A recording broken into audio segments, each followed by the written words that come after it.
Is the Club World Cup a bigger deal than Champions League? Have we reached that point in 2025 where the Club World Cup, which at one time nobody really cared, now matters more than the Champions League? Are people experiencing Champions League fatigue? Are people tired of the best soccer teams in the world essentially playing for in Europe, playing for this amazing trophy and this amazing tournament called Champions League? Is the Club World Cup poised to take advantage of this when it only plays once every 4 years?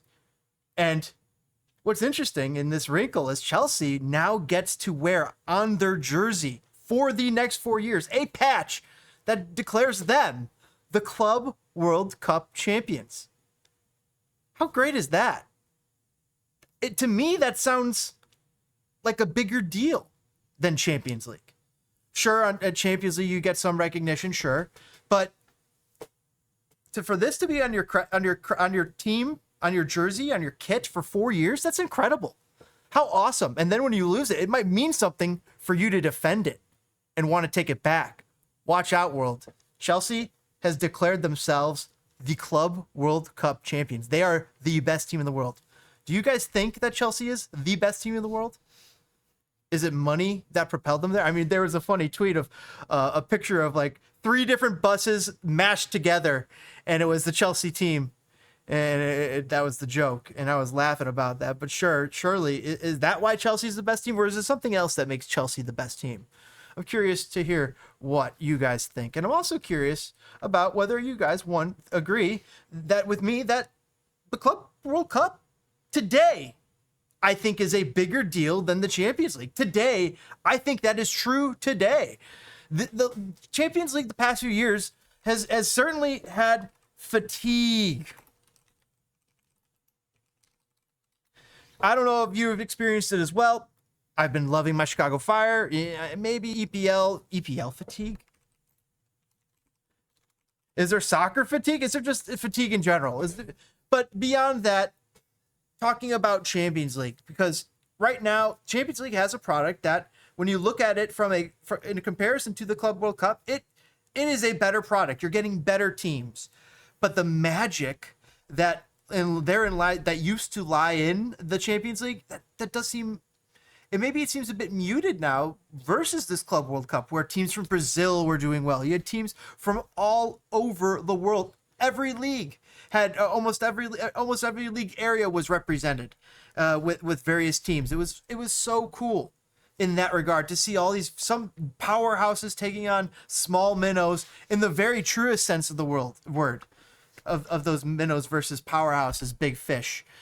Meanwhile, in Champions League, there is maybe a little bit closer to parity, but then you still have those big powerhouses meeting the minnows too, but not on the scale that you saw in the Club World Cup. And I think that spectacle is what made it so special and makes it puts it in a position to eclipse the Champions League, but maybe not overtake it, because guess what?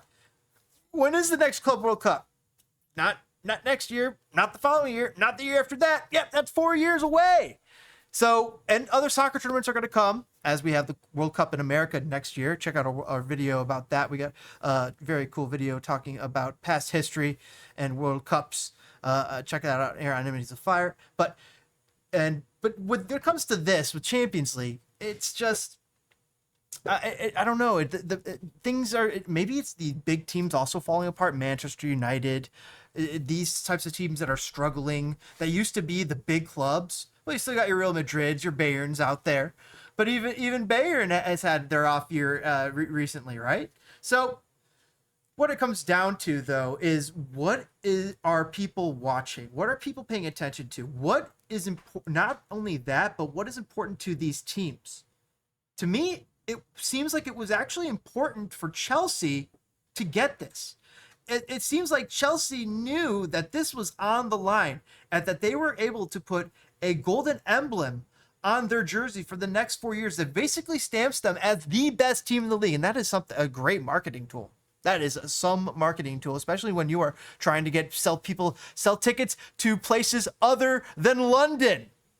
when you're trying to sell tickets in America, in other parts of Europe, etc., right? So the thing about this, it comes down to the money. And the money in the Club World Cup it's good. It's damn good. It's damn good. It was great. But does this lead to the Super League? The dreaded Super League. That's the other thing. This Club World Cup, does this set the groundwork for a potential Super League when interest in Champions League is fading? When a competent product could come along and usurp fans' interest, because the new hotness doesn't always work. Look at Live Golf, but sometimes it does. Look, Four Nations Hockey with NHL.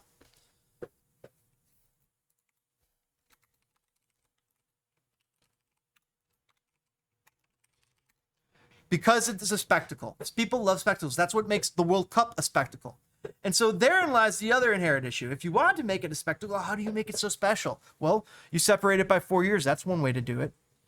Are there other ways to do it? Because Champions League is year after year. It's like a FIFA edition coming out year after year after year. And at some point, the fans are like, well, I feel like I've played this year's versions and last year's versions. I've seen a few years ago with 5 years ago's versions. Although there's been some great soccer finals recently. I mean, Inter Milan has been a part of those. They've been so fun to watch for some of this stuff. So, I mean, there has been, beyond some of the one-off games for Champions League, those special games, this might be a bigger problem.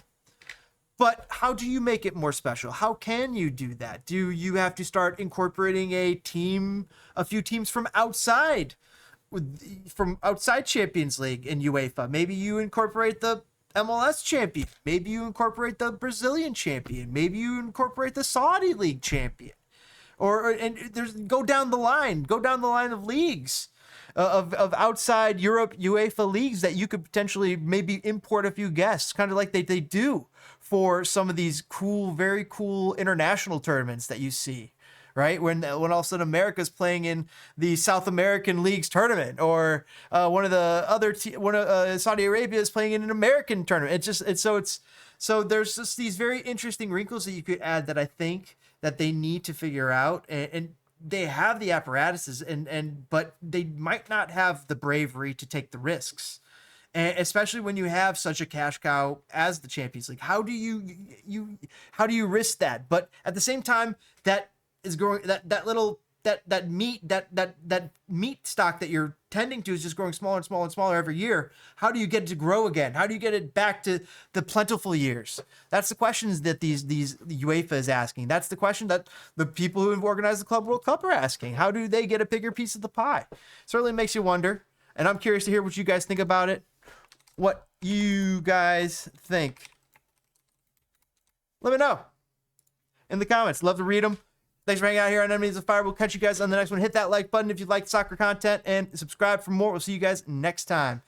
But that's the question we were asking.